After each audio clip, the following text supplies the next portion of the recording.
Hello and welcome to the Last Word on Spurs. We are your multi-award winning Tottenham Hotspur podcast, and we are back after 3 months later, 105 days. Tottenham have won a home game. Yes, they have beaten Manchester United by a slender 1-0 in the Premier League, which stabilises Tottenham's league form. We'll be getting into much more for that to come. Joining me on this Last Word on Spurs, I am welcoming back to the show Actor TJ Ramini is back on our screens. TJ, lovely to be back on. How are you, firstly?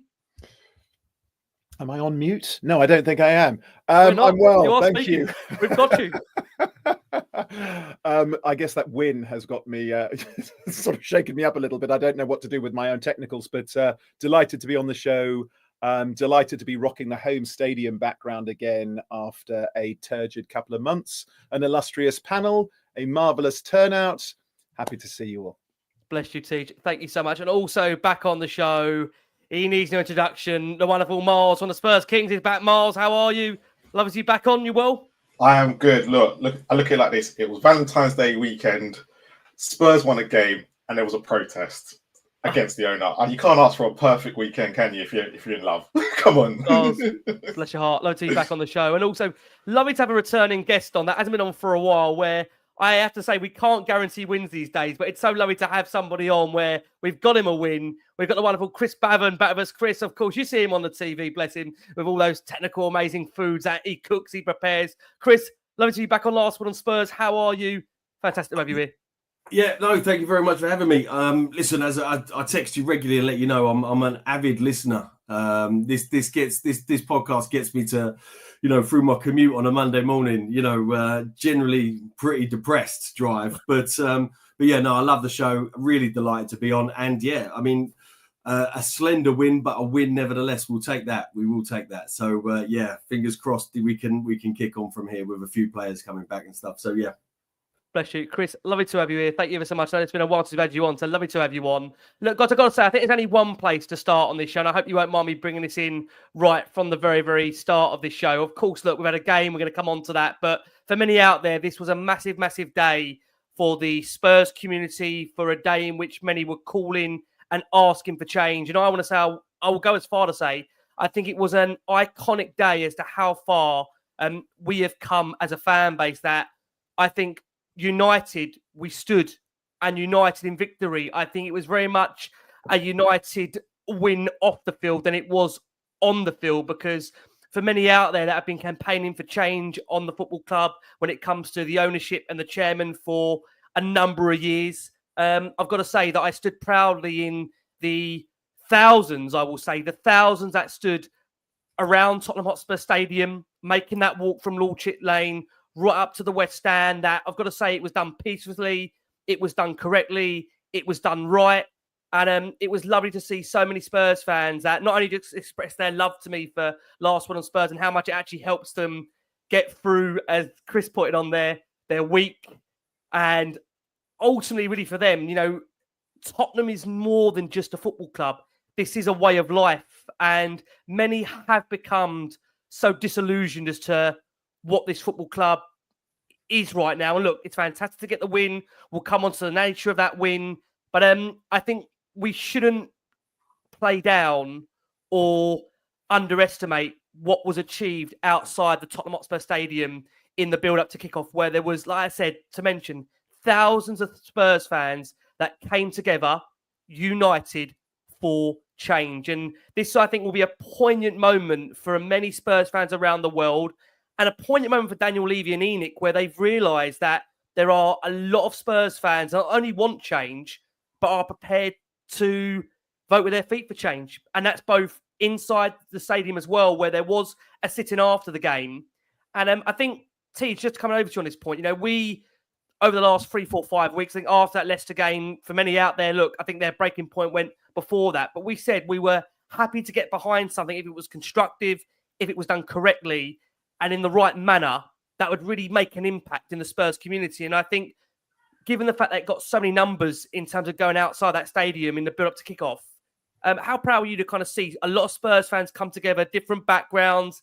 Doesn't really matter at the end of the day. We all stood there as one, unified, wanting and seeking change to get the football club back to the standards we want it to be. Yeah, I mean, listen, enormously proud. And I've been talking to some people over X, in the last couple of weeks, not just about the turnout, but also the manner in which the protest was going to be conducted. I think that, there are several factors that have led to this protest being as well supported as it was. Of course, I've been reading again from various people who've been sending me messages about it, that it wasn't covered by the media. That's expected. However, lots of pundits have been talking about what it is that the fans have been feeling, and most of them have agreed with us, because the thing is that for years we've been talking about an absence of trophies for a team with such an illustrious history. We've also been talking about an absence of culture. Where are the statues? Why aren't we a football club first and an entertainment or a real estate company second? And so I also want to say to you personally, Rick, on this program as well, this podcast has such an enormous following, is very well respected and admired, listened to and watched by people all over the world. And you personally were a big part of that, not only in rallying the troops, but also calling for a strategy in which those boots hit the ground, but they hit the ground in a manner where people aren't made to feel threatened. It's not a violent or an aggressive protest for people attending with their young children or their families or their perhaps elderly parents or whatever it would be. It would never be a frightening or hostile environment. And that was terribly, terribly important. And you, my friend, should take a personal accolade for that, as well as all the other influential people in the Spurs community who have called for those numbers, but also the manner of a protest, the strategy of a protest. And so I'm really proud and humbled to be a part of this program and a friend of yours, mates.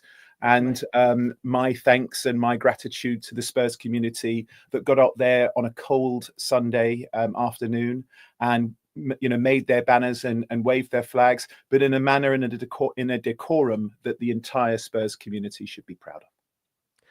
TJ, thank you so much. And I'll just say on that point, I know there's many, many Spurs fans out there that have campaigned for such a long time that, look, there's, I think, a lot of people out there that have wanted change for such a long time. And at the end of the day, I've always said, I'm not here to be at the front of it. I'm not here to want or ask for any credit to whatsoever. I would just like to be part of an organisation that are trying to push a movement, which Change for Spurs are. Because like I say, I'm very proud as a Spurs fan out there that, again, I make this point so often. I've got 2 young boys, 4 and 2. I want to see them be able to enjoy Spurs growing up and be able to have the success that this club so desperately deserves with the fan base they've got. And I think, Marlon, bringing you in, I know you felt very similar that there hasn't been the necessary support for managers on the pitch and off the pitch when it comes to Tottenham and what they've done in the past. How do you feel, Miles, when you see the biggest numbers so far to a protest where, again, I'll make that point, it did feel like for everybody out there, everybody was 100% unified and all wanting the same thing. And I think, there's a common goal now that I think the key is now that it can't just be a one-off. It has to be consistent. It has to be a relentless nature that for many out there, they want change and seek change. And there's no guarantee it'll be better. But I know many out there, Marlon, are willing to roll the dice now. Yeah, of course. Now, there was always going to be a turning point for everybody. And I said this a couple of days ago, like in the last 5 years, since Poch left, I think it's been a constant messages after messages. And there's been like Levy's been out and said certain messages and everything's never been true in what he says completely. And I think it's got to a point where fans are like, especially the biggest issue was always the homegoing fans. Always the ones that were kind of sitting on the fence going, no, it's not, it's this, it's that, it's this. But you can blatantly tell today from those numbers, because even I wasn't expecting those numbers. I was expecting probably around 100 to 300. But to see how many people walking up down that high road, you know what? That's probably the proudest I've been as a Spurs fan in the last 5 years. The proudest. You can't. And the fact that you were there, Ricky, right? I was gutted. I couldn't make today of all days. It was the one day I was like, no. But to everyone else who was out there, and I know people that was out there on the front line, to all of you, well done. Well done. Because at the moment, the fans are quite split on it still. But it's going to take, everyone's got a turning point. And as long as we are there to accept them when they want to come in, we'll accept them. It's not about, everyone wants to see something different. Yeah. Because what's happening right now, let's take today's game.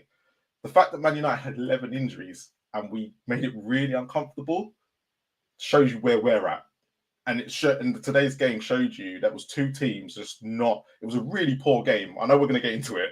Yeah, but, of course. But yeah. it's going to why the protests needed to happen, because we shouldn't be struggling against that Man United team today that had 11 men. We've had a week off to do training and stuff. We had Vicario back. We've had certain players come back, and it was a really poor game for both teams. It wasn't the greatest, and Spurs Man United games in the past have been way better than that with quality and everything. So if everyone can see Man United's issues, you can see our issues as well. But well done to everybody. Congratulations. Let's make sure this is not the end. This is just the start of what we want to see over the next few months, years. We don't know how long this is going to take, what the change is, and it's kind of, we just want to see something different because we're not liking what we see right now. Yeah, I mean, I will just say again, I think a massive well done to Change for Spurs, who, to be fair, have been working away in the background for a number of years, and I think for them to have made such strides to bring a lot of the fan base together, in different parts that maybe have not always seen eye to eye. And I will make that point. This was an opportunity today to speak to many people in the past that maybe I wouldn't have spoken to, and just it was a nice feeling to be able to get such a unification across the board that we all do feel the same way, that we all want the standards, we want the trophies. There's no guarantee of trophies, Chris. I think we said that off air, that we know there's no guarantee with a new ownership that there'll be trophies that will come in. But I think what many would love to do is be able to have that feeling again where they're proud of the football club they support. They're proud of having those standards again, which I think for many out there, they've become disillusioned. They've been lost. I mean, your thoughts on that, Chris, when we get into the game itself, in terms of the feeling around it? We'll get you to unmute. What's your feeling, Chris, on it, and for you in general? Yeah, well, it's clearly not been good enough, has it, for a long time. I'm now 45. I've been a Spurs fan for 37 odd years. So, and in that entire time, it's rarely been good enough. But I think, over the last sort of, few months, it's been as bad as it's ever been. And we've had some lows, haven't we? But yeah, it's really difficult, isn't it? I mean, what's gonna cause him to change is just someone writing an extraordinarily large check. That's all. It's just become painfully apparent time and time again. The only thing that the current board care about is money. What really I find difficult to understand is why they can't realise that having a very successful football club generates money as well. All of the other stuff generates money. That's fine. But actually having a football team that's winning things time and time again, getting into the Champions League, winning cups, all of that comes with extraordinary sort of rewards, whether it be through advertising, different revenues, and also just the money that you get from being in the Champions League, etc. So I don't understand, as the most astute businessman, which is what we're led to believe he is, why he can't realise that, and the stitching time saves 9 mentality, spending a little bit when you need to can save you a fortune in the long run. And why he's never sort of fathomed that, I don't know. But as I said to you earlier, I think we do have to be careful what we wish for, because there are some terrible owners out there, ones that take money out of the club, ones that aren't upfront and honest. So I think we need to be careful that we don't replace him with someone worse. But yeah, I mean, credit to everybody for going. I think it's the right thing to do. I think we have to keep doing it and doing it in the right way, but just keep the pressure on 100%. Yeah, Chris, thanks so much again. I will shout out Change for Spurs. And for those that, again, I'll make this point, for those that maybe were uncomfortable, maybe going to the protest itself for this game itself, and maybe unsure about what there was going to be. I will just say again, from somebody that was there, from someone that spoke to hundreds of thousands of Spurs fans, that, there was a general feeling that everyone was so proud to be amongst Spurs fans and all wanting the same thing. And that's why, again, I use that phrase that we were united, off the pitch and on the pitch today. In terms of the result, we got what we want, but we also got what we want off the pitch. I will make that point before we get into the game itself, that this can't be a one-off. I think the key thing now is that there has to be a consistency, there has to be a relentlessness, a persistence to it, that even if results do pick up, that we continue to hold the owners to account. This is about Tottenham's future. This is about wanting better. This is about needing better. And it is about, once again, I think, in my personal point of view, setting the standards back to what we want to be. We want to be a successful football club. I will make that point. Look, there is no guarantee Tottenham will win trophies, even though Gary Neville on Sky has said that Tottenham are a bigger club than Manchester City. There's no guarantee of Spurs winning trophies, but what there should be, in my opinion, there should be a feeling as a Tottenham fan that we are proud to wear our shirts. We are proud of the football club. We are proud of the custodians that own us. And unfortunately, for many out there like me, they don't have that feeling right now. So let's hope that this perspective of the day itself is only just a glimpse of what is to come, and we can get back the football club that we know and that we love. Right. Tottenham did beat Manchester United. I made that point 105 days since our last home win. Spurs did beat Manchester United. It wasn't pretty, but it was job done for Ange Postecoglou's Tottenham. Let's run you through the match facts and the stats. Tottenham won, Manchester United 0. 22 shots for Spurs to United 16. 7 shots to United 6. Spurs having 45 touches in United's box to the 32. United edging on tackles and interceptions 32 and 10. Recoveries, United also edging that as well, 53 to 47. Corner Spurs dominated 10 to 5. Spurs edging the possession 57% to 43. And their XG figure for Tottenham 2.31 to 1.67. So we make that point. Spurs' first home win in the Premier League for the first time since November the 3rd. It's actually, and this is again, crazy stat out there because it doesn't happen too often for Spurs in a season against Man United. This was Tottenham's first double over Manchester United for a whopping 35 years. It is a huge, huge 3 points for Ange Postecoglou's men, thanks to that early opener from James Maddison, who enjoyed it and shushed the camera. I think in reference definitely to Roy Keane, for those that watched the overlap during the week, some interesting words there. And I think you've got to give, props to Jed Spence. Jed Spence, for those that missed it, was named man of the match in an all-attacking display from Jed. And wasn't it great, I know, for many out there to see Guglielmo Vicario back amongst the sticks, firmly solidifying why he is Tottenham's number one and why he's so important from a leadership perspective to have back on the field. TJ, thoughts on the game for you? It wasn't pretty, it wasn't great, but it's 3 points that stabilises Tottenham's league position for the moment. Yeah, I think, any football fan would have watched that game and thought that it was a relatively low quality game across the board. But sometimes, these things happen. And look, we've come out the other side. And I love kissing an ugly baby. Like, brilliant. We got the 3 points and, we're back at home. Especially like Marlon was saying, it's Valentine's Day weekend. Perhaps people have had a fabulous Saturday or an awful Saturday. And then, either gone to the protest or, followed the protest or whatever. And then we go into the stadium and beat Manchester United and do the double over them, since the first time since the 89-90 season. So, there's so much to be happy about today. Footballing side of things, I thought our back five was absolutely magnificent today to a man. I mean, listen, we could do 5 shows in a row about Jed Spence and still not even get close to scratching the surface about what a revelation that young man has been. But also, I want to kind of offer my apologies to even potentially wavering on Vicario solidifying that number one spot. And wasn't he solid in every sense of the word? He was a leader. He was vocal, as he always is. He was much better from set pieces and from corners. He made a couple of incredible saves. His athleticism is superb.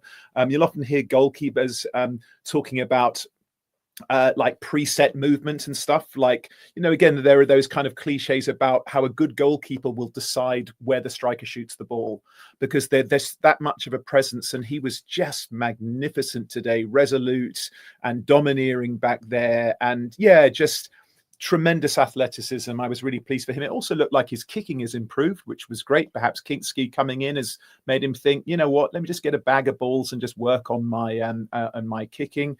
Davis, again, superb. I'm loving Big Kevin Danzo. I love that he has the ability and the bravery and the technical ability to maraud forward with the ball. Superb. Porro, who's played, God no, he's played every minute since Methuselah was a boy, and he still has tireless energy. I know he's often found wanting positionally, defensively, but look, we all know he's not the greatest defensive defender, but God knows he gives everything. He has tremendous love and passion for this club. And Jed Spence, my goodness, what an athlete. And again, talk about bravery and decision making. I thought that was one of my biggest criticisms of us today, was our decision making was very poor. However, this boy just seems to know what to do and have the ability to do it. What an exceptional player he is. If I was Udogie, I'd be thinking, good Lord, when I come back, I'm going to have to hit that gym and that training ground with some venom, because this boy is going to take some displacing, not even playing in his favourite position. Yeah. What a player. I totally agree, TJ. And on that point, just to be very, very clear, what it does in terms of the table out there, yeah, unfortunately, we're still looking at the bottom half, guys. I do apologise for our listeners on audio. What it does for Tottenham is it moves them up to the dizzying heights of 12th. They are currently 4 points off Brentford, going to Ipswich Town away next week. And I think, look, we're in a pretty healthy position for those that have still got concerns of the relegation zone. What are we now? We are 13 points clear of the bottom three, but we are playing Ipswich next. Why have I got people looking at me thinking what we're worried about? Miles, just bring you in on that point. Look, Ange Postecoglou completes the treble over Manchester United in one season. 2 wins over Ruben Amorim, 3-0 win, of course, away at Old Trafford over Erik ten Hag. I think for many out there, they might not have seen a more timid Man United team. And look, we have been poor this season ourselves, but I think overall, look, it's a good win for us, and it's nice to have some of the returning players back, because I think there's no guarantee when you bring players back that they're ultimately going to hit the ground running. And to be fair, I think, as we've touched upon, Maddison, along with his goal, I think Maddison had a fairly decent performance. Vicario, I think, again, just kind of underlines how important it has been to get him back in the team. And you'd like to think maybe, hopefully, is this the case of us turning the corner? Because you made the point there for you, Miles. It is a quite poor Man United side, right? I know you won't get too carried away. No, I'm not going to get too carried away. But what I was more pleased with is that it was an ugly win. Like Ange has already said in the parts of the season, he wants to win pretty. Are you not entertained and everything like that? Well, I'm entertained when I win, and today he got that. He got that 1-0 win. He got it over the line. Look, there were some chances with hairy moments, and at the end of the day, Manchester United they only had the starting 11. Right, Lindelof was the most experienced player they had on their bench that they could bring on, and I don't know how many appearances he's had, but plus the one of the other guys who had at Arsenal. So we have to look at it and see the bigger picture here of how we got on. But for me, James Maddison today, first half, excellent. He was exactly. This is why I think I said earlier in earlier programs, I can't understand why James Maddison is on the bench, because he's got the most. When it comes to goals and assists in this team, he's the most clinical one. Unfortunately, I know he's not great all game, but he just opens things up. And when he is missing, we do miss him completely. The defense today was as solid as they can be. I think Vicario being there, I agree completely with TJ. I was one of those that went, when Kinski came in, he is looking better. But actually, seeing the way Vicario was with his feet, it was just going, actually, you are our number one. You've actually cemented your place. I'm so sorry I even doubted you. Right? I'm going to admit I doubted him, and I'm going to completely go with it. And anyone who thinks that we don't praise Daniel Levy on this show, I'm going to praise him for something right now, right? And I can't believe I'm doing this. But Jed Spence, next time, right? He goes and gets a player like Jed Spence. Please go get a manager who's going to play him. Right, so there's ups and downs with that, because Jed Spence has been sitting there. They went and chased him. It was a club signing. Conte told us it was a club signing. But his performance today, considering he's out of position, again, was excellent. He was, every time he could go past Matsurari and I can't remember who else was playing on the right. Every time he could get to go past them, they were struggling. That was the side. If we were going to get anything, it looked like we were going to get it. It was just unfortunate, because I know a lot of people didn't like the way he played today. The Son wasn't great. Again, our front three is always going to be a slight issue. I thought Tell had good moments. And Kulusevski, I felt like he could have done a little bit more to help Tell and Son. But apart from that, I thought even our midfield looked sharp today. Bergvall again looked, he was running all over the place. He knows how to run, doesn't he? We've got so much better. By the fact of the amount of games he's had, Miles, it's really helped, doesn't it? Having that amount of games he's had. Yeah, and again, I'm gonna praise Ange for that, because Ange just said he wasn't ready at the beginning. He's thrown him into the deep end in these last couple of months, and he was excellent today.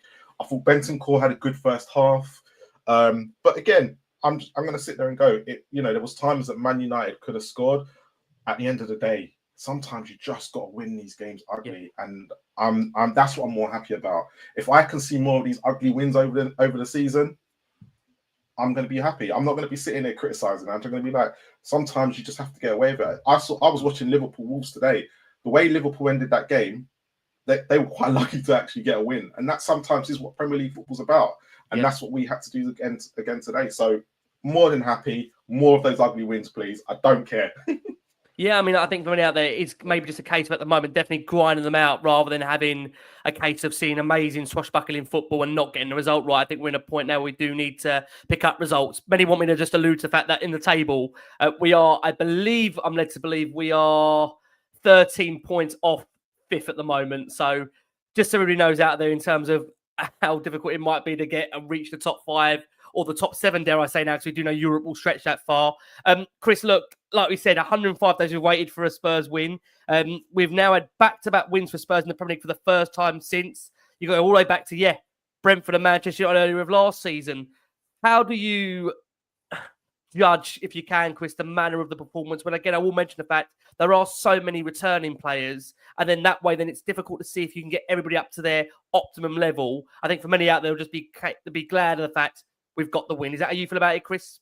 Yeah, 100%. Yeah, I mean, there are players coming back, but then I think we're in that sort of catch-22 where you don't want to chuck the players, obviously Maddison, came straight in and Vicario came straight in, but other players, you probably want to introduce them a little bit more slowly because we can't continue this. We've got to stop the rot of putting players back in too early and then them sort of breaking down and getting subsequent injuries again. So I think it's just about managing people back in. Obviously, the inclination is to just, as soon as they're fit and able, give someone a break and bring the fresh guys on. But I think we just have to manage that nice and gently because obviously we don't want to continue this sort of doom cycle that we've been in for a while. But I think, having Madders back, I've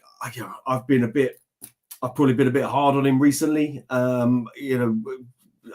don't think the last few performances that he's put in have been good enough. He just sort of, flatters to deceive. I think there's lots of turn, play it, back. But, to big credit where credit's due, he was good today. Obviously got the goal. I think any of us could have probably scored that, to be fair, but at least he anticipated it and he kept moving and he didn't stop. So fair play to him for that. I think Tell looks bright. He looks lively. He's trying. He's committed.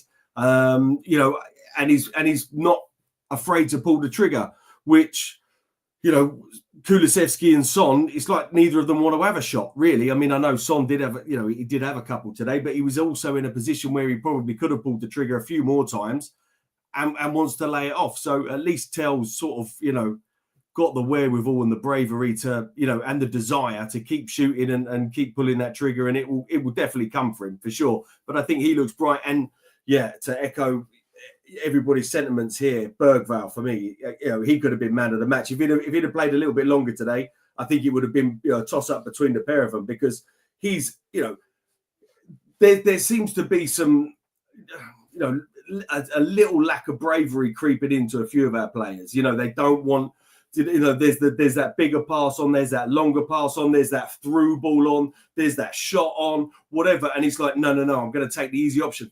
And it's the youngsters that aren't doing that. It's Tell that's not doing that. It's Bergvall that's not doing that. It's Spence that's not doing that. And some of our more senior players are taking that easy way out every now and again. I get it. It must be daunting and the weight of the world must be on their shoulders at the moment. But fair play to the youngsters. Bergvall, absolutely. I don't think he's put a foot wrong. And he's got a bit of everything. He's got a bit of, he's got a bit of that streetwise footballer. He's got, not nastiness, but, there's that combativeness and that physicality there, which I think is fabulous. And Spence, absolutely brilliant. Both of them have been outstanding. Those two have been our best players for the last, I don't know, 2 or 3 months. Yeah, I mean, they have been. Just sticking on Jez Spence for a second, Siege. I mean, you're giving him much praise on this show. And look, again, he's awarded man of the match for this one. And, I think it's fair to say that many now are taking, the opportunity to relook at him from the outside now, not just Spurs fans. And I think it's now a general consensus that this guy has been playing well for quite a considerable amount of weeks. When you look at that performance away at Brentford only a couple of weeks ago, he was superb there too. He has actually become, you've got to say, a massive part of Ange Postecoglou's squad now, in my opinion, where he's undroppable. And also, you made the point there, TJ, he's not even playing in his favourite position. You know, again, there was a suggestion, I don't know if whether Ange meant it with regards to a remark where he said, you know, Spence is playing at the moment, but obviously we've got Destiny to come back, almost maybe insinuating that Destiny would be replacing him. But I think when you look at Spence's overall performance in this game, he had the most final third entries, he had the most duels won, the most shots blocked, the most successful take-ons. He also, for Man United, incurred the most fouls as well. One possession back 4 times, 2 tackles as well. Nobody dribbled past him. Just how good, in your opinion, Tej, is Jed Spence right now in a Tottenham shirt for you? We'll get you to unmute when you can. I mean, as far as utterly irreplaceable, I just don't think there's anybody at the football club that would even consider dropping him for a second. You know, Udogie is an excellent player as well, but I mean, Spence is clear. He's clear. He's absolutely, he's a revelation, and he's revolutionary for us to have a defender who can play left back, or right back. He's defensively, he's excellent. He's just so fast. His recovery pace is superb. His left foot, right foot, he knows which way to turn. His ball retention today as well. I mean, he looked like Luka Modric out there. You know, or Moussa Dembele. You know, there's guys that you know that the ball goes to them. You're not taking the ball from this guy. You're just not going to win the ball from him. I think he's a testament of will and character as much as athleticism and footballing prowess. He's a young man that there were, you know, a great deal of chats about character and personality and perhaps dedication and commitment. And I never like to sort of hurl those kind of accusations at players, because God knows none of us know what's happening behind the closed doors of a football club. However, with that amount of smoke, there was probably a little fire about, you know, his discipline or perhaps lack thereof.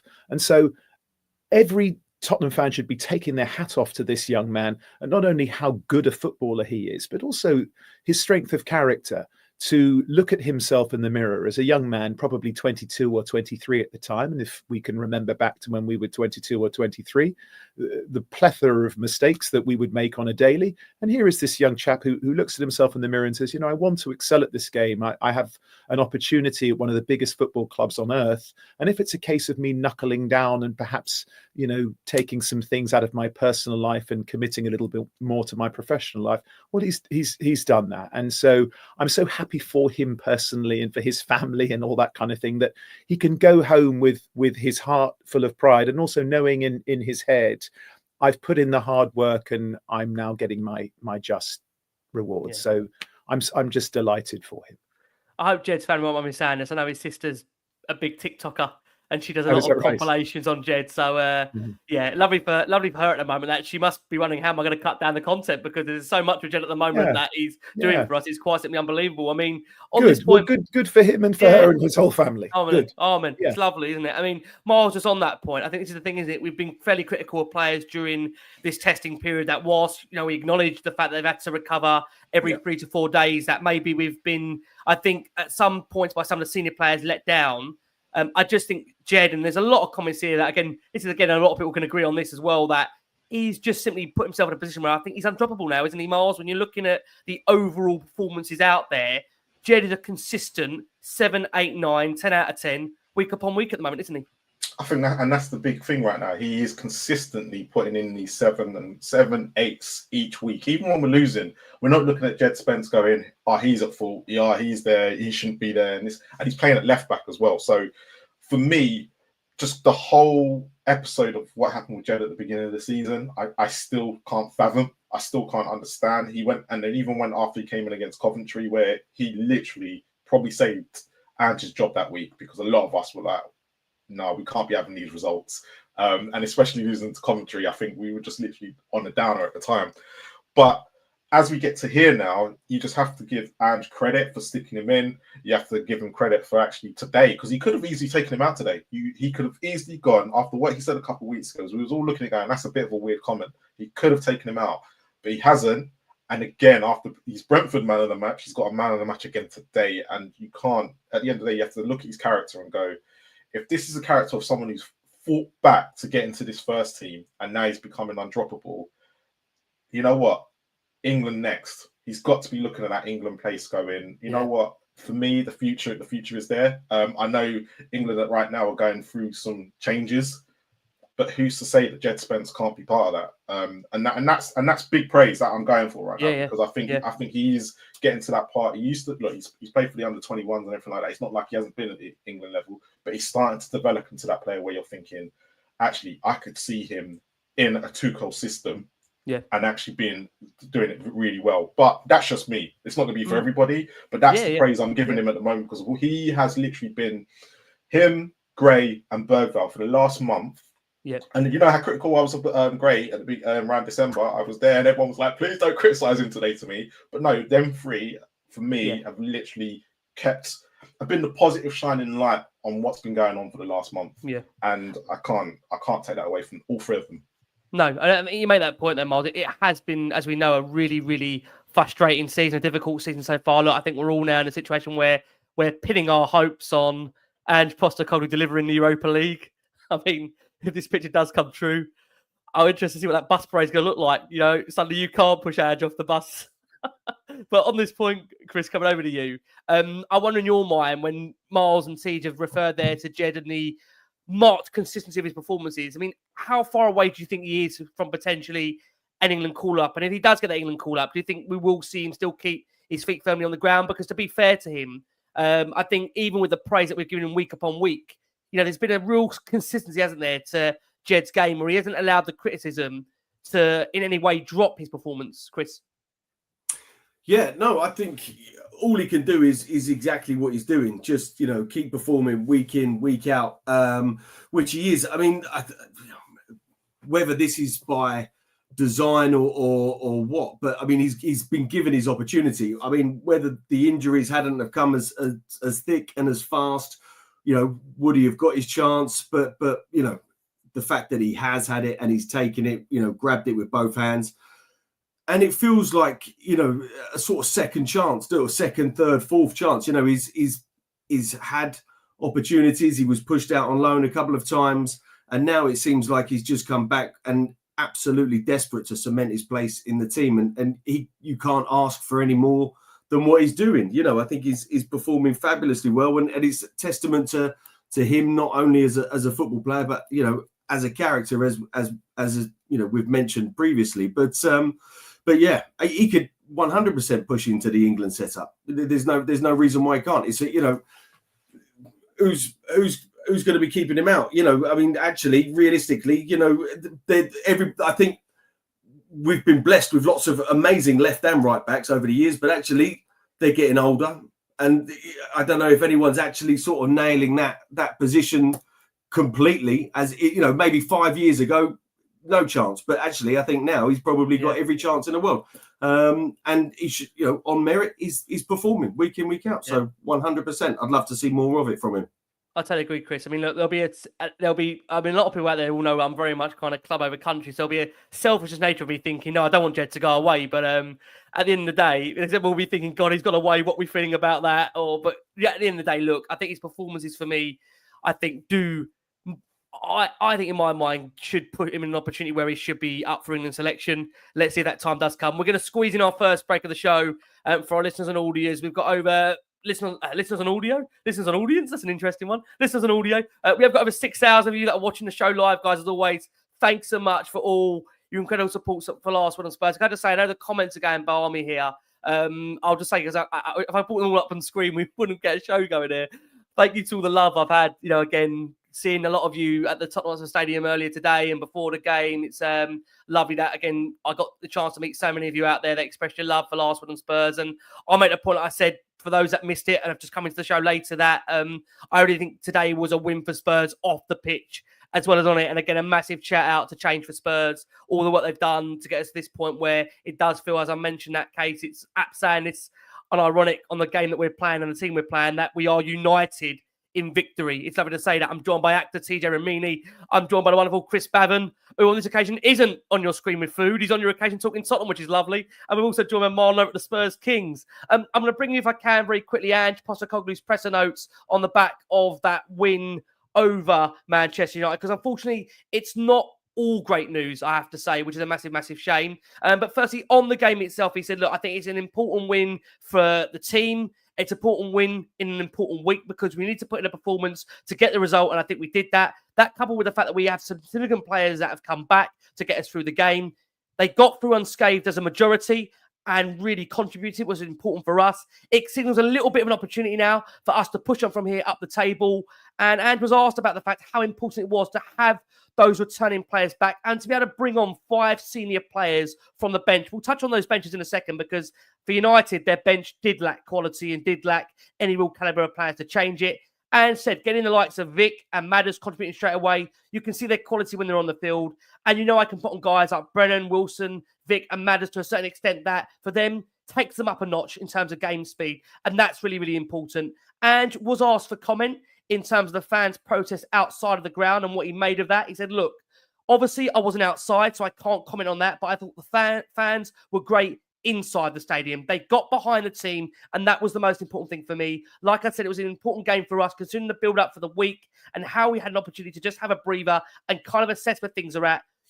All the fans contributed to us getting that result, and that was the most important thing. He was asked to comment on James Maddison and what he made of his celebration. And for those that have missed it, James Maddison did give a shush down the camera, which I know for many out there was to point to the fact that Roy Keane that did criticise Maddison earlier in the week. He said, look, with regards to the celebration, I didn't see it, so I can't comment on that. It's just great to have Maddison back. He's a quality player. If you look at his goals return from midfield, it is right up there in terms of those stats. He got frustrated when he got injured earlier in the season. And to be honest, we didn't think he'd be back for a couple of weeks. So he's worked awfully hard in training to get himself into this position. I will say this, and I've said this throughout, the injured lads are all desperate to contribute. The likes of Brennan, Wilson, Destiny, they were really keen to be involved. There was no part of me wanting to hold them back. They just wanted to be part of it. And I thought Maddison took his goal excellently well and contributed. I mean, we made that point. I think TJ or Marlon said it, or it might have been Chris. I mean, we said he took his goal so well. It was a yard out. I mean, I'm not even sure for Maddison he could have missed. So, yeah, I mean, we have to bring that point into play just to be very, very clear. And was asked, is there a confidence now in the camp after that win against Manchester United? And look, he said, look, I don't know if confidence is the right word, but you're right about lifting the mood. And I sensed it in training, not just with the players, but even the coaches. We've hardly trained for the last 2.5, 3 months. So we've been able to get out there, work on things. Previously, we've had to use the under-21s, the under-18s. All of a sudden, we've had 20 fit senior players. That gives everybody a massive, massive lift. And you can understand, when we've got the likes of Vicario, Maddison, Johnson, all training again, there's a real good feel-good factor amongst the group.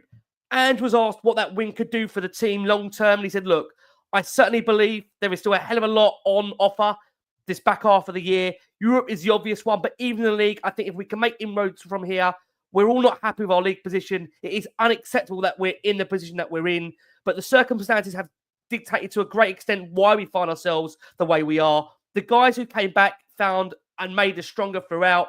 And considering you guys were asking me about relegation 10 days ago, I don't think it's either we're looking at that or looking at the top echelons at the moment. The league is so tight.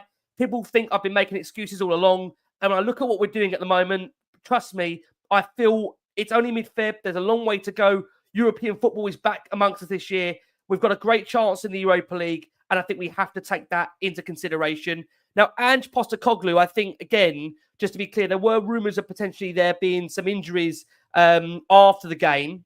And I think, like I say, we'll bring you any news that we've got on that because Ange has confirmed that Kevin Danso, Rodri and Sonny all picked up knocks. He did say they should be fine, but the beauty is now that we can allow them to rest and recover rather than throwing them straight back out there 3 days later. And for those that obviously kept a keen eye and watched the game, they would have seen Rodrigo Bentancur did have an ice pack on his leg when he came off after being substituted. So just to be clear, Kevin Danso, Rodrigo Bentancur, Sonny all did pick up knocks and does expect them to be okay. But obviously the beauty is now that we have got a few days left to recover. I mean, just on Ange Postecoglou, Tej, look, we know at the moment there's still, again, a lot of fans out there that still really want this to work. We know there's certain fans out there that don't feel it's going to work. But I mean, I suppose what that result does do is just quiet that noise down for just 1 week and allow the focus to be back on football rather than kind of another managerial debate. Is that how you see it, Tej, at the moment? Yes, it also gives us the opportunity to see how he performs when he has a few more tools in his toolbox. I think that most of us on this show, and certainly Marlon. It's Chris and I. It's our first show together, but I don't just follow this show when I'm on it. I like to watch it and listen to it as well. Typically, I'll listen to it when I'm at the gym or something. And I think most of us, not all of us, but most of us are saying it really is almost impossible to judge any manager who has 13, 14 senior players missing. So having 3 or 4 of them come back and then suddenly being in a position to say, well, I'm not playing every 3 days with the same 12 players that have been playing forever and a day. I actually have an opportunity to step back and say, you know what, lads, take a couple of days off. That's number one. Go home to your wives and girlfriends or whoever it may be, or do whatever it is that you like to do. Go and play golf, or go and walk your dog, or go to the cinema, or go and do whatever it is that you like to do. And then let's reassess where we are. And certainly the energy was evident today. Again, I'm not going to sit here and profess to be some sort of football expert, but I can tell the difference between a tired press and a more energetic press. And there was certainly more energy about the team today. So as far as Ange goes, who was going to have people moaning? People love a moan. My goodness me. People sometimes love a moan more than they love oxygen. Even on a winning day today, people say, well, I thought Ange mismanaged. Did he? Okay, mate. If anyone needs a walk.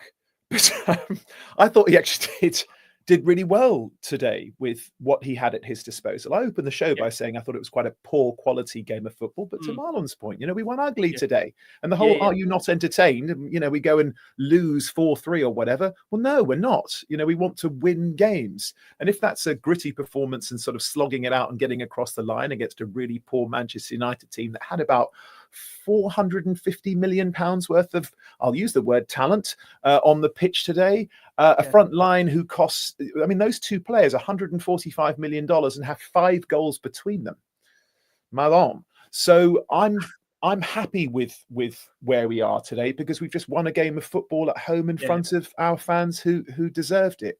And I'm happy for Ange that he can not be under such a searingly scrutinizing heat, because we live in a society where if things go wrong now, this is just a culture. So I'm not talking about Spurs fans. It's just a sort of a culture where things go wrong. Well, we immediately scream for, I need a head on a pike.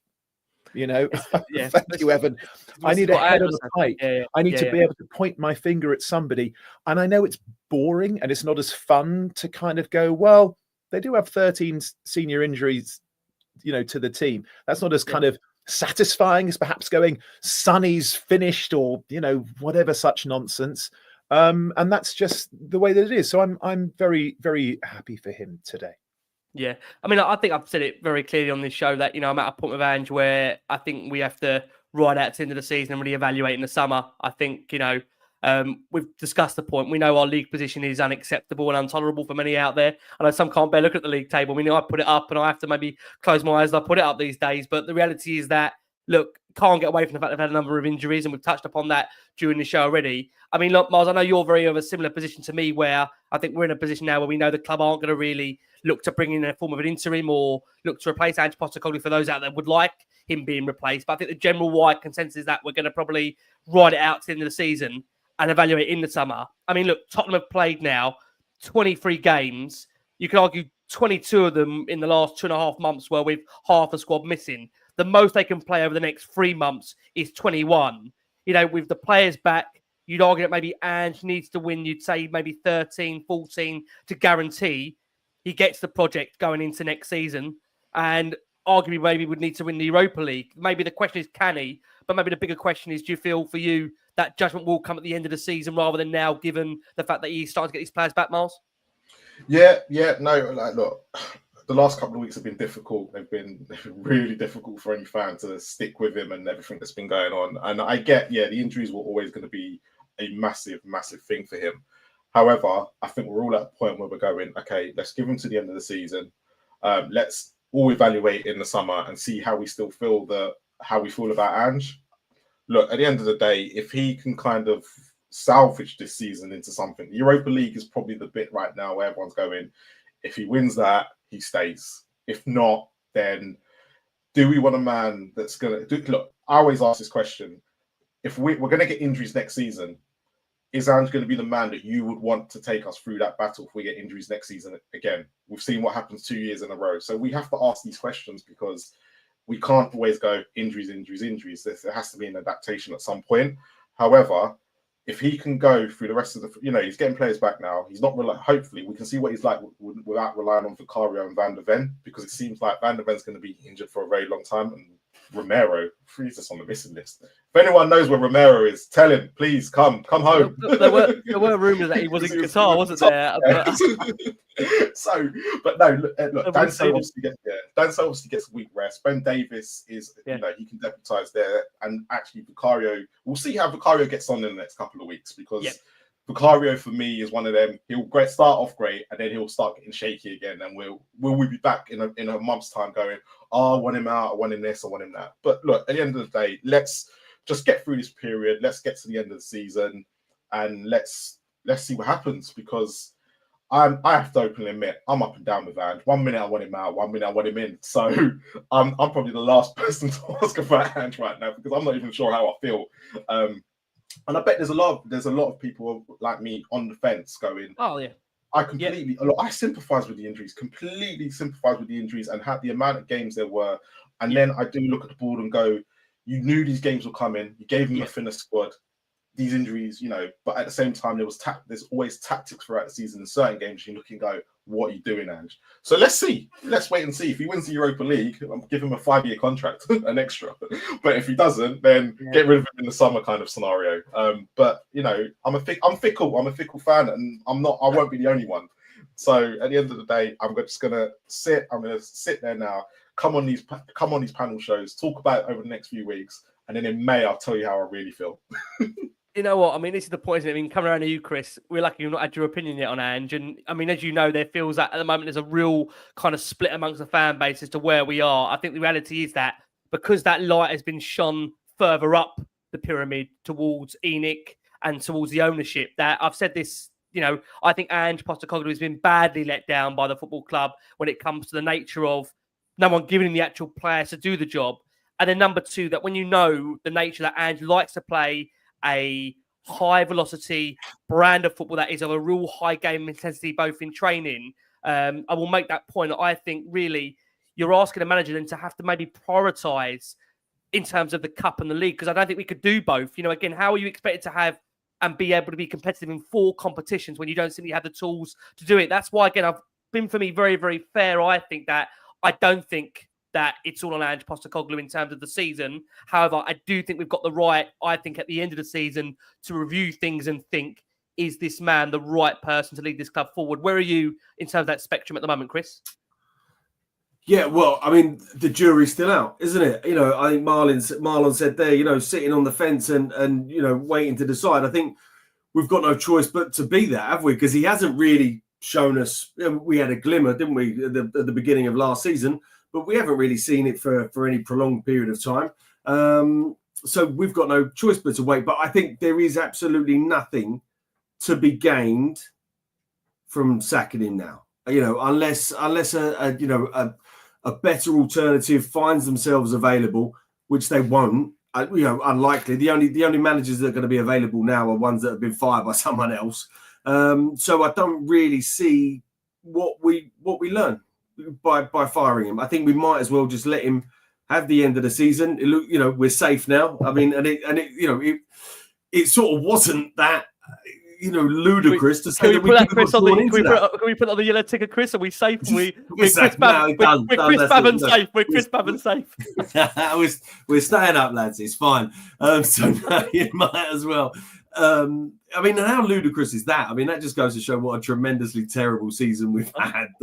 I don't think these boys would have been capable of if we'd have got dragged into that, I think we would have been bang in trouble, because I don't think these guys would have had the appetite, the fight, or the wherewithal to get themselves out of it. So thank goodness we there's 3, 4, 5 worse teams than us out there. But yeah, I think give him to the end of the season, let him get his players back and see. But I think realistically, he's going to be limited. I hope I'm wrong, but I don't see us getting all our players back and then just going on this wonderful run, because he had most of these players at his disposal at one stage or another. You know, and we weren't pulling any trees up there. You know, I mean, bar the first 10 games of last season, it's been pretty up and down, diabolical. You get the odd amazing, you know, beating Man City, beating Liverpool, beating, you know, a few sort of games sporadically here and there. But I think, you know, it's a matter of time. I don't think he's going to be our saviour, but I think we might as well give him a fair go at it. And hopefully we'll get all our players back and it will start to click again. But I don't know. I'm not hugely optimistic. I like him personally. I think he's got lots of great attributes as a person. I think he can be a bit naive with the media. I think he's sort of, you know, he can be a bit too sharp, a bit too prickly, a little bit too confrontational when he doesn't need to be. And that sort of brings its own pressure as well. You know, if you start sort of fighting fire with fire in these press conferences, you're just going to get more of the same. And then it just becomes this sort of self-fulfilling prophecy, doesn't it? You know, so I think he has to be a little bit cleverer with that. I think he has to be a bit smarter with his injuries and using people. And he wasn't, I mean, you guys have all talked about this, you know, on lots of podcasts, you know, previously, but he wasn't using his squad before he had this raft of injuries, was he? You know, he was terrible at bringing players on and protecting players and pulling players off and giving people a rest. You know, he wasn't doing that. He was still using the same players week in, week out for the majority of these games. But anyway, that's all by the by. What's gone is gone. Fingers crossed he gets his players back and puts a, you know, makes a good fist of it for the end of the year and wins the Europa League. That would be magnificent. But I can't see it myself. But that bus parade will be interesting if we Tottenham scoop the Europa League, and there'll be half the fan base that are trying that we've got a trophy. There'll be the other half of the fan base that are looking to push Ange overboard. But look, I think if Ange does win on with a trophy, I think everyone would love him to bring. Listen, whatever you think about Ange Postecoglou, if he goes and wins Tottenham the Europa League, he's the most successful manager in the last 18 years for winning Tottenham a trophy. So, look, I think we can all appreciate right now that there's definitely a split in terms of whether he's the right man long term. I think for many out there that they're willing now just to give it to the end of the season because, as you said there, Chris, in terms of other alternatives out there, there clearly isn't one. And the club really, as I said, again, I'll make this point in Ange's favour. I think the club have massively let him down at times. I think when you're looking at a man that needs a squad, it's a real tricky one. But I will again make that point that I think he has looked a lot more calmer over the course of the last week. And I think TJ actually made a great point actually at that. When you watched his pre-match presser, I think Ange's clear message has always been that it always feels in football at the moment, the modern day, you've got to blame someone. It's got to be someone's head on a stick. And it isn't just as easy as that. And look, we can all sit here and say at the end of the day, there has been a plethora of injuries. But I think whatever we say, it is hard to manage a squad where you have had, 8, 9, 10, 11, 12, 13 senior players out to navigate that. Everyone knows that, again, I think there's certain occasions where the injuries could be managed better. There's no doubt about that. But I think at the end of the day, I think, look, we're at a point now. We'll evaluate at the end of the season.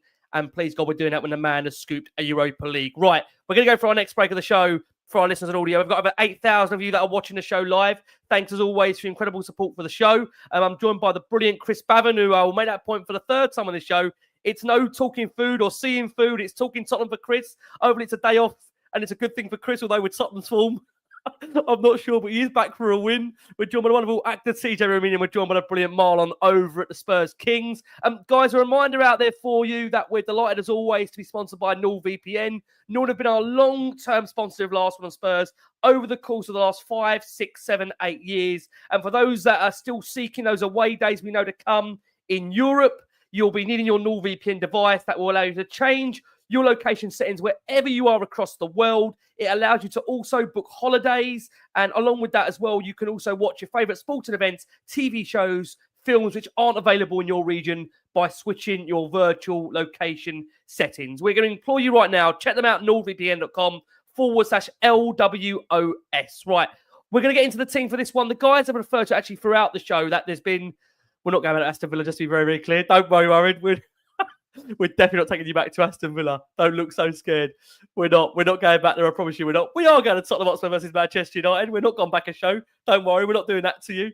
In terms of the lineups for this one, of course, Spurs had the opportunity of bringing back a number of first-team players. United's bench, I think, look, for them, it's fair to say it's very much worse for wear at the moment. For Tottenham, Guglielmo Vicario returned to action for the first time since the 4-0 win at Man City in November. Back between the sticks for almost 3 months out. James Maddison returned to the heart of Spurs' midfield.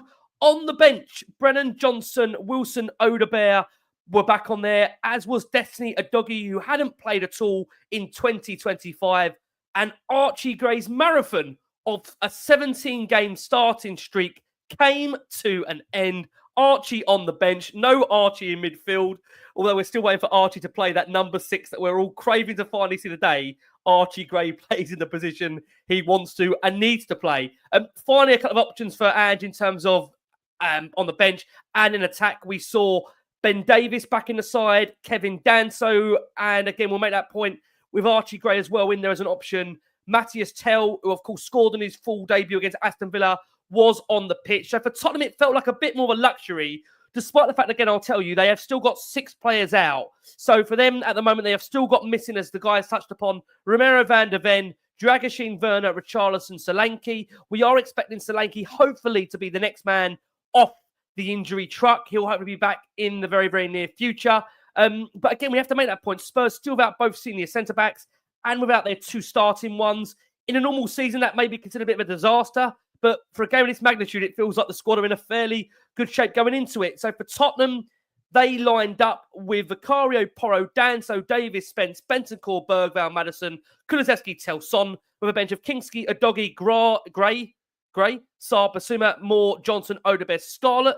I will make that point just to be very, very clear with regards to Manchester United, that it's probably the first time Spurs have had a significantly stronger bench than Manchester United. You know, the United bench, for those out there that didn't have a chance to catch it beforehand, Harrison, Amas, Fredrickson, Heaven, Lindelof, who's probably the most experienced player on that bench, Fletcher, Kone, Morehouse, Obi. So United were massively, I think, emphasising on the first team being the key for this one rather than looking at subs. Matthias Tell starting through the middle for the first time for Tottenham in that front 3. I mean, I don't know if Tej, you've got a feeling as to that team. Is that what you were roughly expecting? Was it nice to see a couple of surprises with Vicario back straight in, Maddison back straight in? Did it feel like it gave you a bit of a lift going into the game?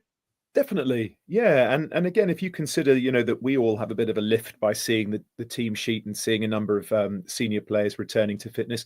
Again, what that means to Ange and the coaching staff, it just gives, more options, a bit more flexibility. You're not having your hand forced. You can actually make a decision based on what you're seeing on the training ground and what you think will garner the best result on the day. Again, we've already handed out lots of plaudits.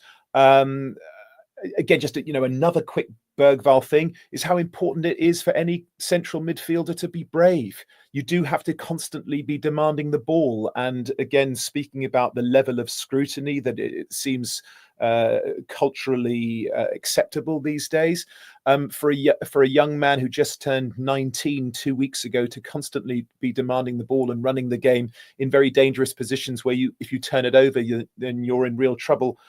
Again, we take our hats off to him. And then this will be a nice segue into Bentancur. Bentancur is a player that, you and I love, Rick. We talked about him so many times, and Marlon's a big fan as well. And he's been off it recently. I don't think he's been quite fit. Obviously, it's worrisome to see him sitting on the sideline with a big bag of ice on his knee. But, that could be a knock or a bang. That happens from time to time. And it was really lovely to see him today performing, certainly not at his best, but his best is really very, very high. So even kind of seeing him at a 6, he was terribly effective today. And so speaking about Archie Gray, again, a player that we have heaped praise upon for very good reason. I just think if Archie Gray was playing in that number 6 role today, I think we might have been in trouble. There were a couple of times where Bentancur's versatility and just his size and his strength got us out of some pretty precarious positions. You'll probably all remember a time, I think it was Vicario actually, who passed him the ball centrally when Fernandes was really gonna close him down. and he had the wherewithal to kind of fake to go towards the ball and then just drop his shoulder and rolled his body and rolled Bruno Fernandes with him. Make no exception, Bruno Fernandes is still a world-class player in a very poor Manchester United team, but he is a very, very good player. And also Bruno Fernandes, 30 yards further up the pitch, that's where he hurts you. Like, I don't know what Amorim's doing, playing him like as a deep sitting midfielder, but that's where Bruno Fernandes causes you problems. So Benton Kerr, I thought, was essential to us holding on to that victory today. So I was pleased with the team sheet. I was pleased to see some guys coming on. I thought Odebear looked fantastic when he came on. Fantastic. Tell lots of energy, made lots of good runs and stuff, but extremely profligate in possession. He's 19 years old, so I'm not gonna bust his chops too badly. He's got much to learn about this league, but a good performance, man. Good performance. Yeah, I like about Tell. He's not shy of a shot, is he? I know many will get he's frustrated. Not. Chris made that point. Keep shooting. Keep shooting. The whole adage of the lottery and the ticket. Buy a ticket, you win. So good for him. Keep shooting. Yeah, well, listen, we saw his quality, obviously, on the back of that Villa game, which I know didn't go the right way, but took his goal ever so well. So, look, first initial minutes of that game, really, again, we made that point. It was massive, massive chance for Daniel Levy to leave the football club. That was in the very early minutes. I'll just bring that into to play again. There was that sitting at the end for those that missed it. And again, the work being done by Change for Spurs, for those that are unaware of that. Great job from them. I've seen loads of love for them online, which is great to see. Early stages, really... again, Davies had to clear away a Dallo follow-up, but Man United had really done nothing up until that point. There's a couple of really important saves from Vicario early on, but Spurs did go ahead, and said Maddison took his goal really well. Look, he's a yard out, to be fair to him. Bergvall with the shot, palmed away by the goalkeeper, and Maddison really couldn't miss and did put Spurs a goal to the good. And for those that missed it, Maddison giving Roy Keane the shush celebration where, I think if those have missed it, Roy Keane said, if you're a player in the Spurs dressing room, this is going back to last week, you wouldn't be looking and going, oh, Maddison's back, we're going to be fine. And then James Maddison, of course, scored. He gave it the shush to Roy Keane. And Maddison after the game, I hope there's a certain few that enjoy me being the match winner today, naming no names. Chris, just on James Maddison, you made that point there that, I think overall his stats are quite good, Maddison. That was actually his 10th goal of the season. But I think where people like you have maybe got frustration with Maddison and like me as well is that it's that lack of consistency, isn't it? That, we don't see Maddison being able to put in the performances game upon game. And really, I would say when Spurs are up against it, Chris, it's grabbing the game by the scruff of the neck and leading us through those difficult things. Is that where Maddison, for you, I think as a player, for me, that's going to be the real testament to him having a real long Spurs career. Can he be a player as we go for adversity? You remember Eriksen, Modric, these players that through difficult moments, they somehow get a game by the scruff of the neck and they fire us through to victory from adversity. Yeah, 100%. Whether it be Gaza, Eriksen, as you said, Bale, these players, when it's not happening, they go, no, give me the ball, let's go. I'll do something. I will take this game by the scruff of the neck. I'm going to make it happen. He's brave in the sense that he will always show for the ball, but then quite often there is a lack of product when he does. I think he's got some amazing attributes, and I was delighted, so excited when he came, when we signed him. I thought this was going to be exactly what we needed. That playmaker that we'd been missing, and he does have it in fits and starts. He really does. But I think just consistently, just getting the ball, but getting on the ball and making things happen. You're right. His numbers aren't too bad, but Son's numbers aren't that bad this season either. To be fair, but they should be a lot bigger, I think, a lot greater. But I think Maddison is, he has a lot of amazing attributes, but I would like to see him just be a bit more influential. He's, that number 10, that central role. He lost that on merit to Kulusevski. That was nothing to do with injuries. That was nothing to do with, anything else other than you two players. At the moment, I'm putting Kulusevski in front of you, and Kulusevski has subsequently dropped off, but he's been run into the ground. Have a lot of our players, but hopefully he's had a bit of a rest. now he can come back in and be reinvigorated. But James Maddison sort of seems to be the guy that, he would buy and read his own autobiography. I think, and I think I think if maybe he sort of didn't have such a high opinion of himself, maybe he might strive to be a bit better. But I mean, listen, he's still a magnificent player, but I would like to see a bit more. I mean, he's a cheeky chap, isn't he? Miles, come over to you. I mean, many would maybe laugh at the fact that he's shushing Roy Keane from tapping the ball home from 2 yards, but this is football now, isn't it? I mean, this is what we've come to now, where again, there's this kind of banter off and on the pitch when it comes to media and pundits alike, where Maddison will feel like he's done his job by putting the ball in the back of the net, and he's been the match winner, isn't he, for Tottenham? But I mean, I go back to that point, Miles. Is that what you need to feel for you as well with Maddison? That I've got no doubt his ability there. For me, it's the lack of consistency that I think frustrates so many fans, where Maddison has got the capability. We saw it again away at Man City. It's just why can't we see that on a regular basis? And I think, again, I will make that point for me, where I'm going to really feel, I think, James Maddison being a real influential Tottenham player, and I look at the next 2 years down the line, is Maddison affecting those big games on a regular basis and clawing us through games that we are behind in and nurturing them to victories? Is that how you would view it as well, Miles? Yeah, no, I do see it like that, and I think a lot of Spurs fans see it like that as well. But if we're looking at James Maddison's career, he's been like this since day one. He's never been that sort of player to take you to the next step. Where Leicester fans warned us when we signed him, them big games, those injuries, he won't be seen. He won't show up. It's when he's more relaxed or something's happened in the sense. Because let's go back to the Man City game that you're talking about. What happened the week before?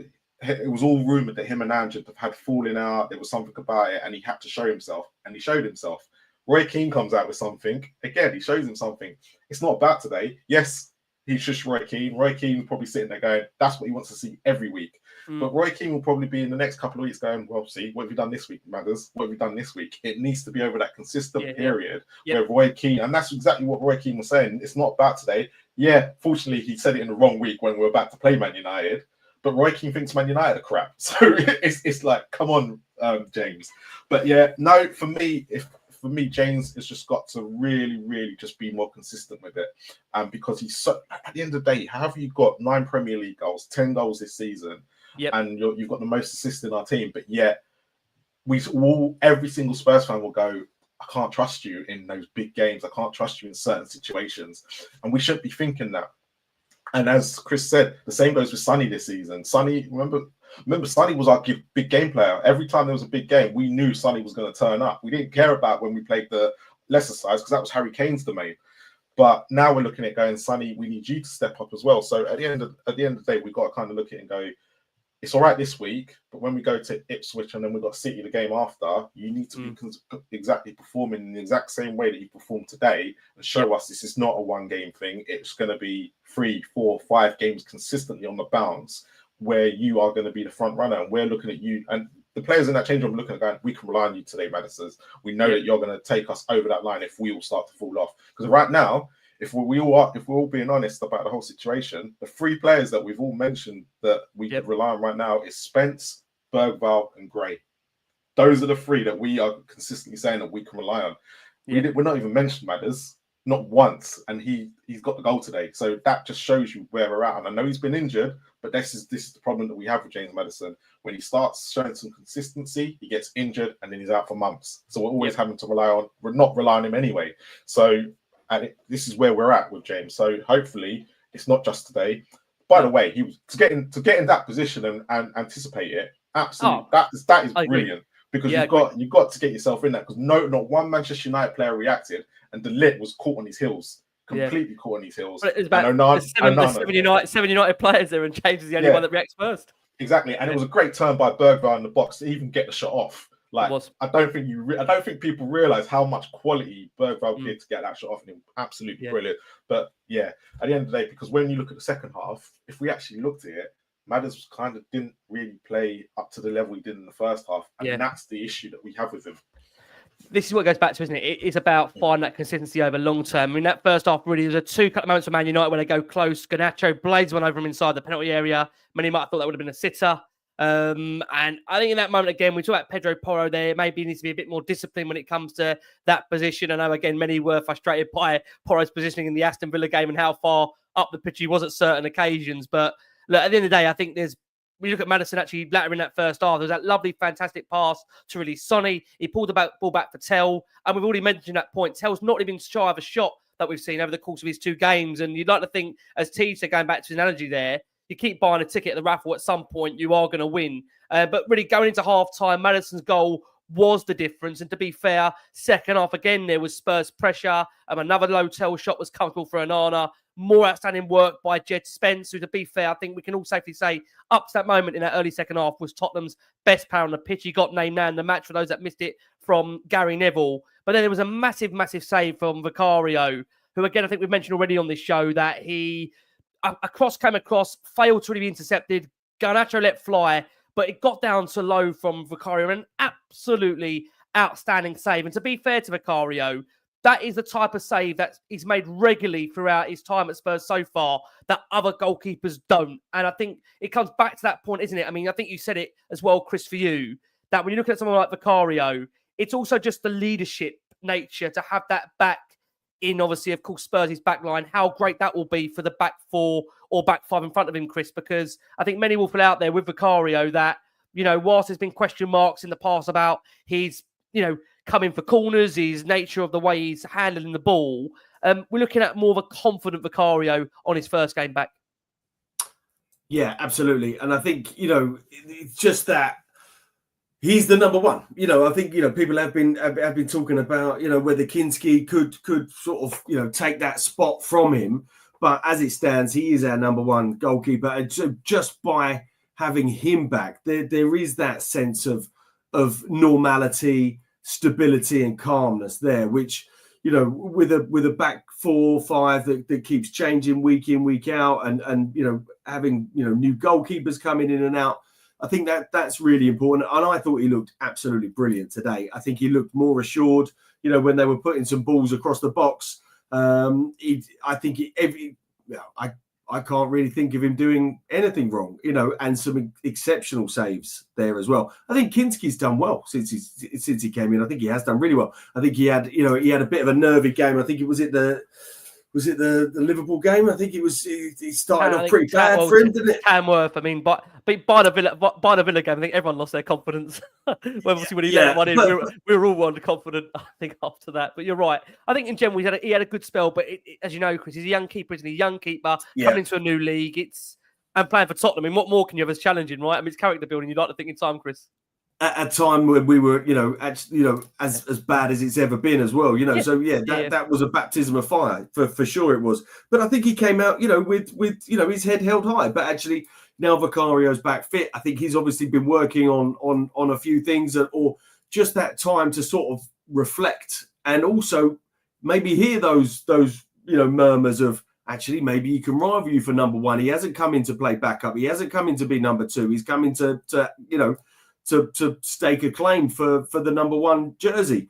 So maybe that's given him a bit of a sort of kick up the backside, if you will. So I think he did really well. I love him. I think he's brilliant, and we've talked, I think, since we've had this terrible period, we've talked about lack of leadership. I think we've talked about lack of actually someone getting hold of someone, ranting and raving, shouting, screaming, pointing, chivying people along, He does that, doesn't he? And he's always done that since he first came in, actually. So, I think we probably need a bit more of that. Glad to have him back. I mean, Bergvall's terrified to go near him, Chris, isn't he now? You feel like from a corner he stands half a mile away because he thinks I might get a bollocking.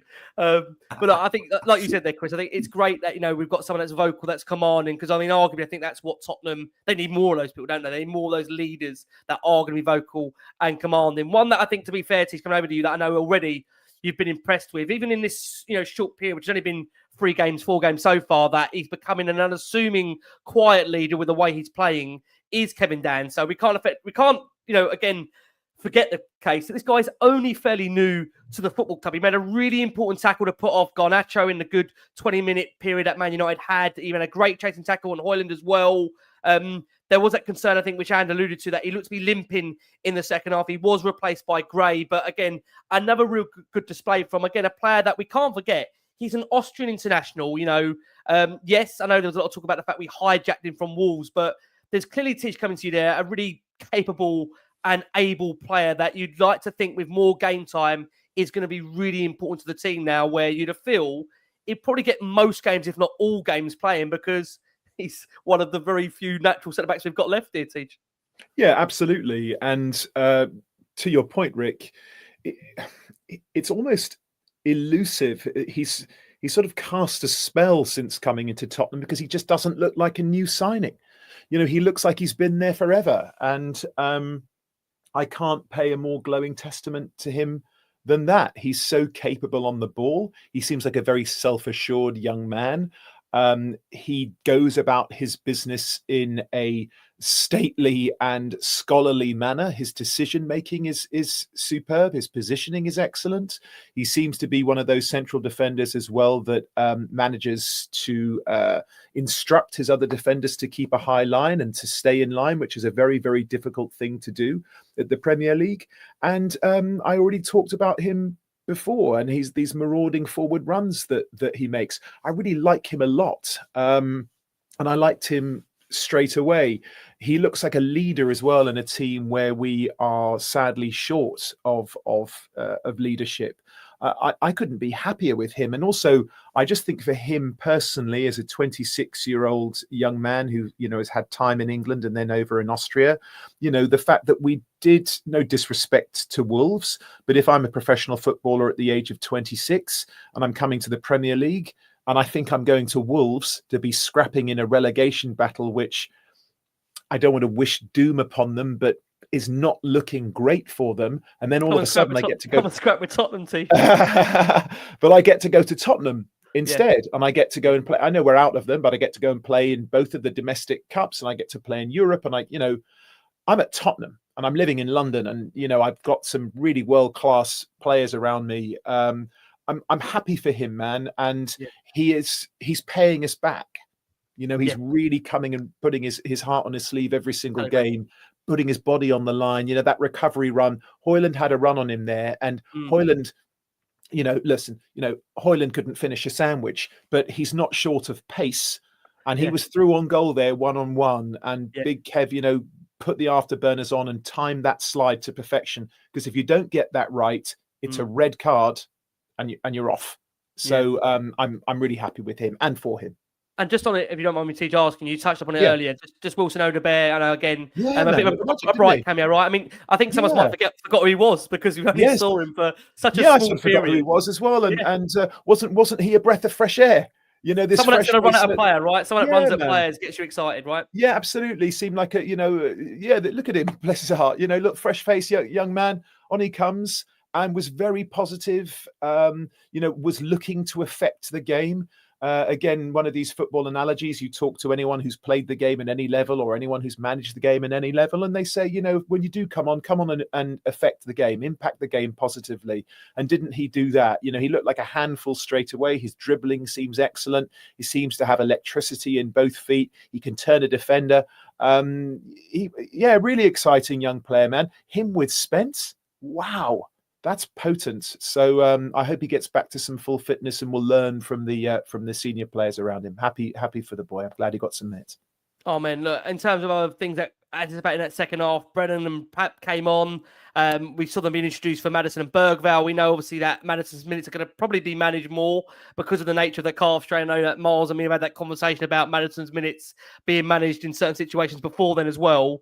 I think it's fair to say, Miles, isn't it? You know, that game as it went on, there were a lot of near misses for Man United, and I think as Tottenham fans, we all want the second, the third, the fourth, the fifth, anything to make us feel safer, right? I mean, were you getting concerned, Miles, that we didn't get the second goal? Because I know Chris touched upon there, Tell had a number of opportunities to make it 2-0. Again, Brennan Johnson's decision-making, that does infuriate us all. We were reminded of that during this game, I've got to say. Any concerns that the game was drawing to a close, Miles? We weren't going to see it over the line, or was this a really important step for the team to actually win 1-0 and get a clean sheet? Because I know you said that after Brentford, that the clean sheets are so important to this young team moment, Miles. I was probably most nervous in the last 10 minutes. I just felt like Man United had a second wind, which I was like, you haven't even made a sub. How are you getting a second wind? There was a few misplaced passes. We looked slightly more tired than they were, and it started to open up a little bit. But but I felt like our front three weren't keeping hold of the ball enough when it was up at the top, on the top end of the pitch. And I just felt like that's where I felt like Ange probably could have taken Sonny off and the guys at the top and just switched it around slightly better as the half wore on. But why am I not going to be nervous? It's Tottenham Hotspur. We ain't won a home game for what, 2 months? So I'm looking at it going, it's Man United. Yes, they can't put no one on, but at the same time, I know my team. But looking at it as a whole now, Man United probably didn't have the clear-cut chances that probably other teams have had against us in the last few months. And we and like I said earlier, like when you have an ugly win, sometimes you just got to handle these situations and what you're up against. And they dealt with it very well. I think when Danso came off was probably when I was more worried, because as TJ said earlier, he was having a storming game. And it was just unfortunate that he just overstretched for, I think it was with him and Højlund when it was 1-1. Great tackle, by the way. But I'm a Spurs fan. I'm always going to be nervous. I was nervous from when we went 1-0 up. So, but look, at the end of the day, we've just got to, we've got to look at these games, move on, and just get on with the next one. It's Ipswich next. And hopefully, they've got a good point against Villa, so it's not going to be an easy one for us either. So, and they're going to try and take as many scalps as they can right now, and they'll probably see Spurs as a winnable game. They'll keep believing, won't they? I mean, at the end of the day, they can still get points like they are doing. They'll keep believing. But I think that the way that game panned out, as we said, Kulu went close later on. There's an outstanding block in there from Jed Spence that, again, as you've touched upon, probably earned him overall the man of the match. I mean, I think we all would say the point that there's not many better players on that football pitch, if any, than Jed Spence, who was warranted the man of the match. Odeberg, we mentioned, he came on. A nice little cameo for him. Ben Davies with a shot deflected wide. And Spurs did see it through and got a win. And I think, kind of summarise here, Chris, I mean, look, it's an important win in the context of the week because of the nature of the fact Ange has had some players back. There'll be some confidence flowing through the camp now. I just guess, Chris, for you just want to see them now try and go on a run now, right? Which we haven't really done, if we're being honest, in terms of Ange's reign so far as Spurs head coach, bar the opening 10 games of last season. Can we see now, between where we February now to the end of the season, can we go on a run and go as far up the table as we can and give it hell for leather in the Europa League, Chris? Is that kind of what you're hoping for between now and the rest of the season? Yeah, absolutely. And just give the fans something to be thankful for and cheerful for, because it's been torrid, isn't it? I've got 3 young boys. 2 of them, the 2 older ones are more into football than the baby, but I've got 2, a 12 and an 8-year-old, and I can't cope with putting them to bed in tears, and my wife's threatening to not let us watch football in the house because it's just so tense and horrible. I know that feeling. My mum had the same when me and my brothers, bless us, were younger. For those boys at that age, it does control and take a lot of their weekend, because it's Tottenham. They love the football club. I mean, we all love the club, and we all want us to do well, but we've sort of become a bit hardened, haven't we? We were a bit more pragmatic about it, and we've had a few knocks and bruises, and certainly seen more than our fair share of losses, so we can sort of process it a bit more. But it's everything for them, and they're going to school. They're getting teased left. We get it, don't we? We get a bit of banter, and we can be a bit of a laughing stock. But for kids, it's harder. So I just want Tottenham to go out and make us all proud. And there's going to be losses in there, of course there is. But just go out there, give a good account of yourselves, week in, week out. Hopefully we can win a few games. I mean, at the next sort of half a dozen games, it's not easy. There's some tough games in there. Obviously, there's a couple of winnable ones, but there's some ones there that I mean, out of those, crikey. I mean, it's tough, isn't it? Yeah. Well, I mean, I didn't want to put March up yet, not terrifying one, but to be fair, I think we've got Bournemouth and Fulham in there. They're not going to be easy games, given the way Bournemouth and Fulham are playing at the moment. But I think, the next 2 Ipswich and Man City, they're going to be real tests. So I think, look, it's lovely, Chris, to have you back after a ring, because I know it's been a while since you've had you on here. Chris, where can we find you on the daily, or where can we find you doing what you do? Because you're great at what you do. Oh, that's very kind. Thank you very much. I mean, probably the easiest thing to do is give us a follow on Instagram, and then I'll just be sort of, updating everybody as to what's happening. So yeah, give me a follow. And obviously, we know that's the metric of which we're judged as human beings now as well. How many people follow us on these things as well? So if you could, that would be amazing. Keep my agent happy. But yeah, thanks for having me on. What a treat and a win. So yeah, come on, you Spurs. Chris, you've been sensational. Miles, thank you so much. The Spurs Kings have been put through the ringer, you and Ash, recently with this football club. What are we doing to you?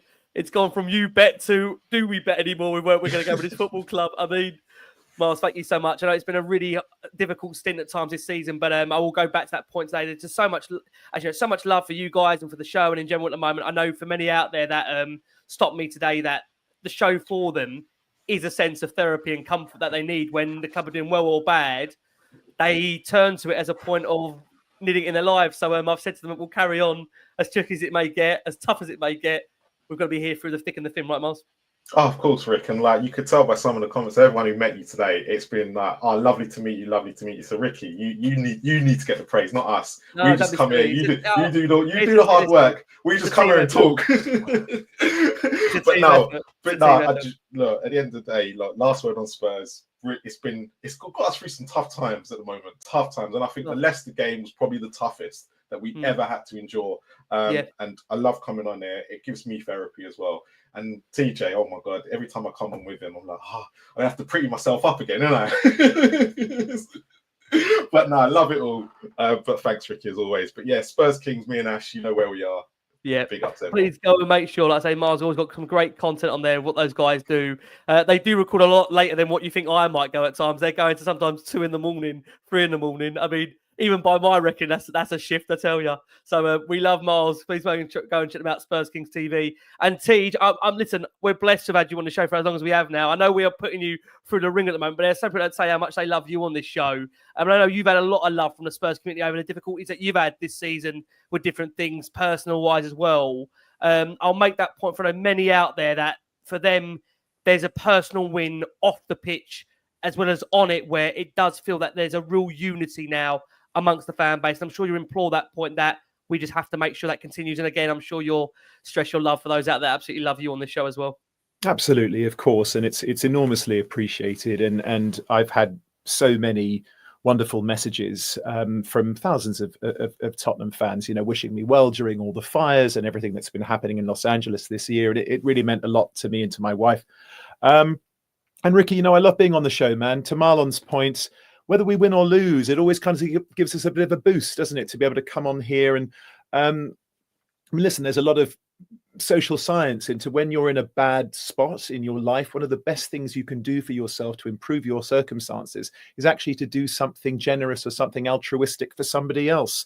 So whether we have lost and we've had some sort of abject performance, coming on here and providing some semblance of therapy or joy or even a few laughs or even that sort of communal misery, if we're doing that for Tottenham fans across the world and able to spread a little joy, then that's a wonderful thing. And of course, we benefit from that as well. I love being on this show, Rick. You do a magnificent job. To all those people who do view and listen, please do like and subscribe to the show. It makes a huge difference to Ricky, and he works very hard. Chris, it was lovely being on with you. Marlon, always a pleasure, man. You're a gentleman and a scholar, a student of the game, a lovely man, looking resplendent and utterly marvelous in your Jamaica jersey, which is immediately being purchased as soon as I get off this show. And to all the viewers and the listeners, thank you ever so much. I will see you again soon. We won today, gang. So, Chris, your kids could go into school on Monday with their hands held high, and we can go into work and perhaps not suffer such banter. And I'll be back to see you all soon. Much love. Steve, we love you very much. And I want to close on that message. I was saying, massive thank you to wonderful Chris Bavin. Please make sure you like and subscribing to Chris. We're going to get his socials, of course, across the show. Make sure you do that.